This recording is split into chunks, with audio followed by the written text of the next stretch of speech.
All right, we're recording. Okay. All right.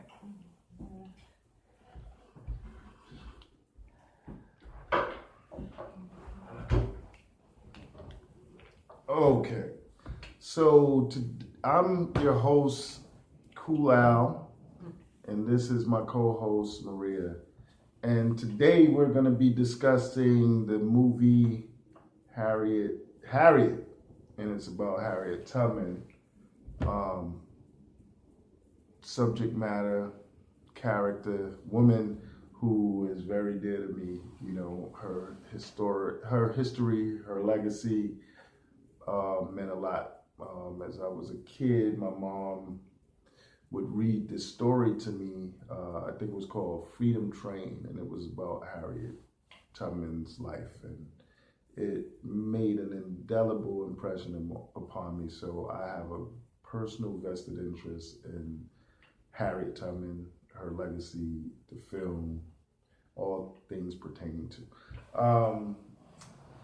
We watched it together. So, what are your thoughts on the film? Well, I enjoyed the film. I know a little bit about her. What I learned from school. It was an inspirational story. I think. She's an incredible person. So, my thoughts were that, she's probably one of the greatest women that ever lived, really. That's kind of the impression that's the feeling that I got after watching the film. Mm-hmm. Just how, incredible she is. And maybe like in a magical way. I guess she said she felt like she was being guided by God. But I just felt like her courage and her strength was very impressive to me. And I doubt it was embellished. I have a feeling that's really how she really was. So right. There's something I want to talk about, and I think that sometimes controversy sparks. It puts us in uncomfortable places, but then what can grow out of it is more understanding. So I'm not gonna skirt any issues of controversy. I'm gonna try to dive into them.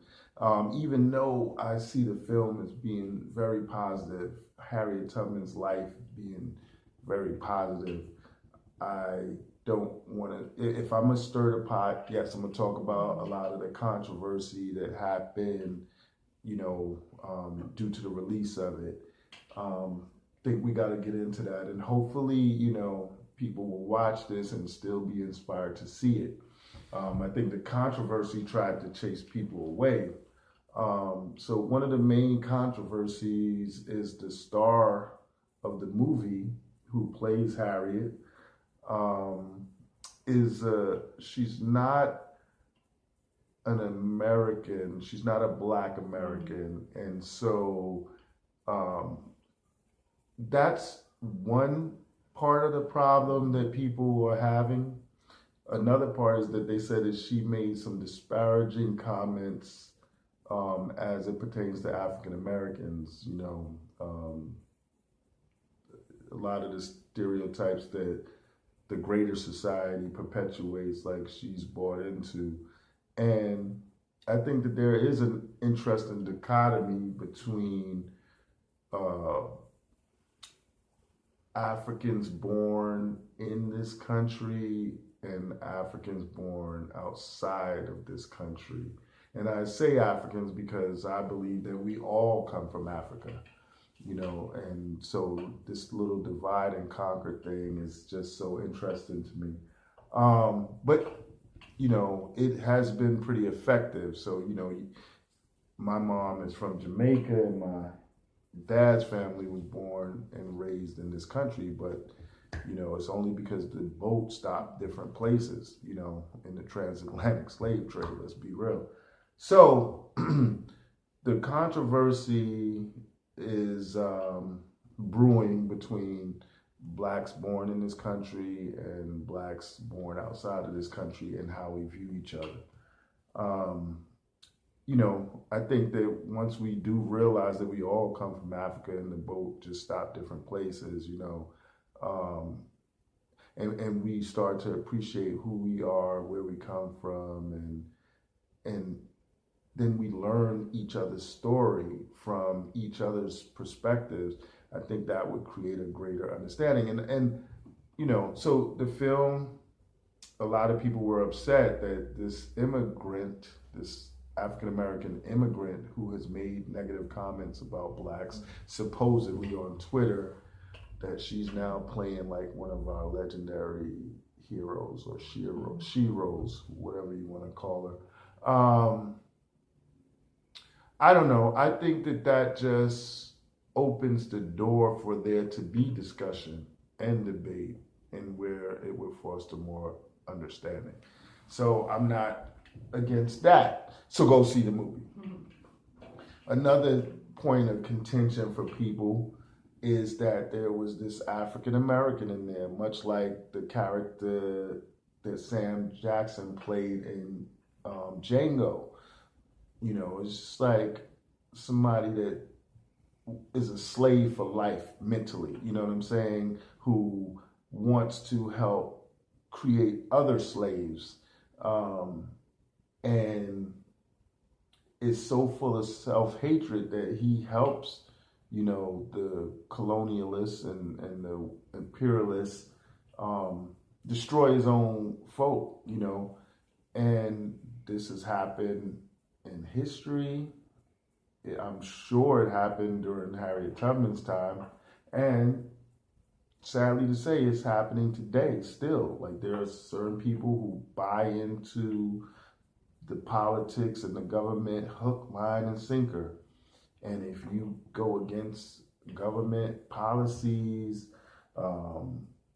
they see you as being unpatriotic, and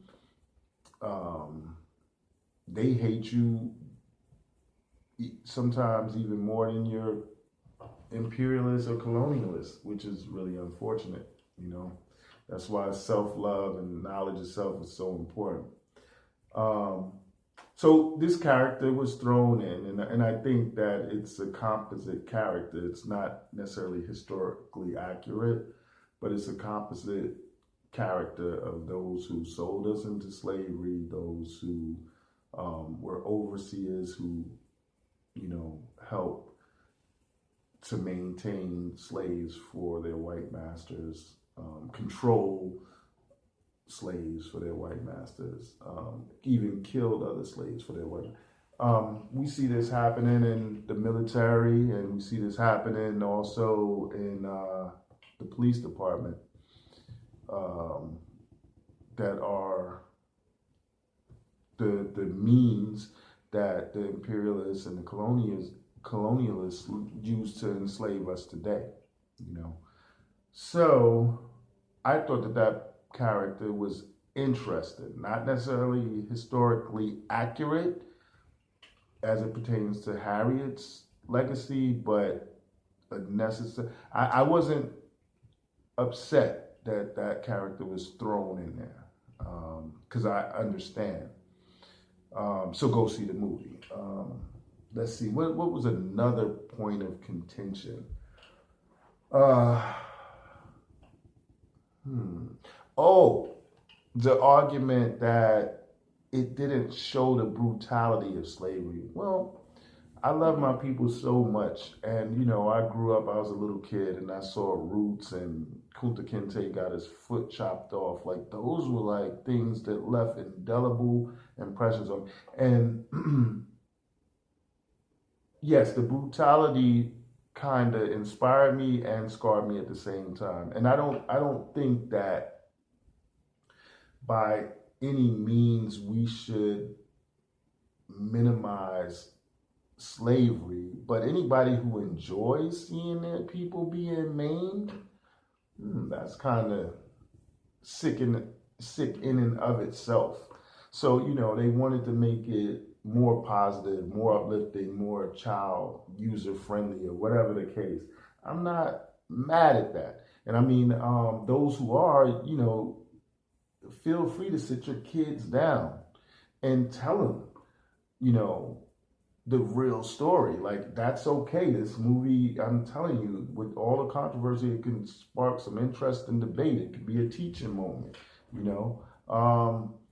There are things that, as a parent, I didn't want to teach my kid. Well, I wanted my kid to have information, but I didn't want to give it to him the way I understood it. Like I wanted my child to have his own experiences and then come to his own conclusions. And in life, if he ever had any questions, I would be okay with trying to explain to him what my perspective is and why my perspective is. But I didn't want to just be like, you know what? This is the undisputed truth. Know this from the beginning. I mean, I felt that I never wanted to teach him to hate anybody, but I definitely wanted to teach him to love himself. So I taught him all about his history, all about who he was, all of the positive things. A lot of the negative things, I kind of tried to circumvent because I think that sometimes if you focus on the positive, that is what you create or help to create more of. If you focus on the negative, that's what you help to create more. So with that mentality, yeah, I kind of sugarcoat, and I understand why it can be done. But now that my son is an adult, we've had some pretty in-depth conversation, and sometimes he'll call me up and tell me things from his perspective, and I'm like, wow, it's interesting. I didn't even have to sit him down and explain my point of view. Like he, through his own studies and his own experience, have come to certain conclusions.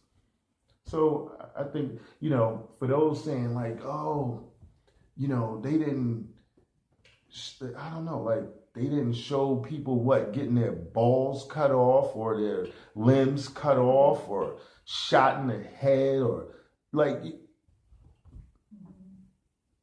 it's kind of sick that we feel we need to and want to see that. You know what I mean? Not saying that we should sweep it under the rug and sugarcoat it, but maybe those are teaching moments where you can further expound upon the brutality. But to want to see it, and maybe every movie about slavery doesn't have to have that. Right, because there have been other movies who have explored that thoroughly.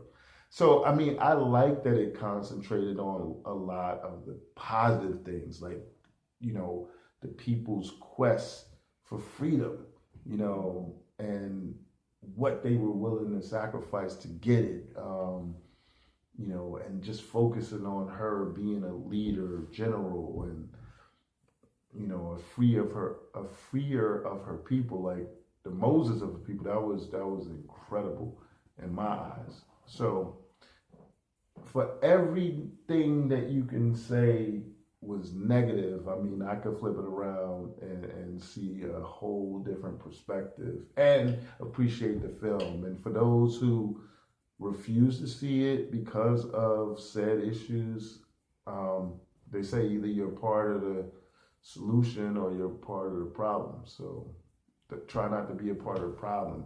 Go understand the problem and then find the solution, and I think that the way to find some of our solutions is by analyzing the film and having discussions, debates about it, and using it as a teaching moment and going forward, but not trying to keep people from seeing such a important part of our history. If you're upset with what was put on screen, then by all means create other films, that highlight what it is you felt was left out or more accurate versions of the story. But I'm all for Harriet Tubman. I'm all for freedom, and the struggle continues. So all power to the people. Give us free. Is there anything else you wanted to add, or did I steal the microphone once again? That's all right. I think you covered everything that I thought of. No, nothing else. I mean, other than How did you feel seeing your people in the film that helped like the other abolitionists that helped to run, conduct the Underground Railroad. What did that mean to you? Yeah, well, it makes me feel less awful about white people. I mean, you like to think that there were some good people back then, people who were actually had some morality and they were human beings. Like, because I think that the blonde woman, the slave owner, she was just portrayed as such a, she was so evil. And I mean, in a way, I kind of thought she seemed like the main villain to me, just because she just was so unlikable for many reasons. So so I mean, when you have the good white people offsetting the evil, I mean, I'm glad that was in there, because I feel like that, I mean, that was reality too. Not everybody bought into the evilness. Yeah, some people still don't believe in what they consider the myth of good white people. You know what I'm saying? And people are entitled to feel and to believe whatever the hell they want to believe. I mean, I absolutely believe that there are some white people that were good, because to go against what most of the white people were saying then was a risk, but they didn't care. I mean, so to me, that comes from truly a place where they truly believed that. So I don't think that they were making it up, or that they were trying to be self-righteous necessarily. I think, I mean, the times were hard to live, to live during those times, but yes. But I feel like it was sincere. At least I hope so, just because I think human beings, hopefully, as a whole, I mean, as a whole race, can't necessarily be all bad. So you'd like, I think sometimes you gotta do the numbers. You gotta do the numbers, because you show one bad black person and then you take for granted that that's the way all black people are. Or you show one good white person and you take for granted that that's how all white people. So just learn science and mathematics, and really do the research. Hollywood has a way of portraying white people in a way that is just like angelic. And I think that, this is what a lot of black people have issues with. And then when they portray us, we're always demonic.